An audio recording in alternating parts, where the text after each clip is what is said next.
মা আমাকে একটু গুড় দাও তো। তো সরু চাকলি খাওয়া তো হয়ে গেছে, আবার গুড় নিয়ে কি করবি? চুমুক দিয়ে খাবো। ও মা দাও না। তাহলে আমাকেও দিতে হবে। ও কাকিমা, দরজা খোলো, আমি পল্টু। দাঁড়া, যাচ্ছি। আমাদের বাড়িতে ভালো মন্দ রান্না হলেই পল্টু ঠিক গন্ধ পেয়ে যায়। ও মা, ওকে অল্প করে গুড় দেবে, নাহলে সব খেয়ে নেবে। মার খাবি কিন্তু তুই এবার। সবসময় ওরম কেন বলিস ওকে? नमस्ते आंटी जी। ও মিন্টু এসেছে। आय आय, तुम भी आओ। পিঠা খাएगा?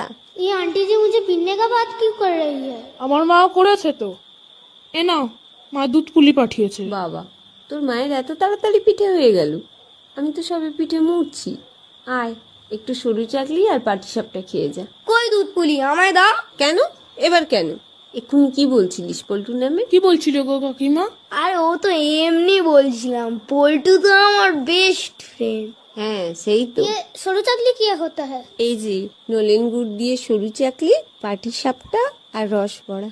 খেয়ে বল কেমন হয়েছে। নলেন গুড়টা দারুণ তো, আর একটু দাও তো কাকিমা। বেশি করে দাও ওকে একটু, আর আমার একটা দুধ পুলি দাও। দুটো দিতে পারো।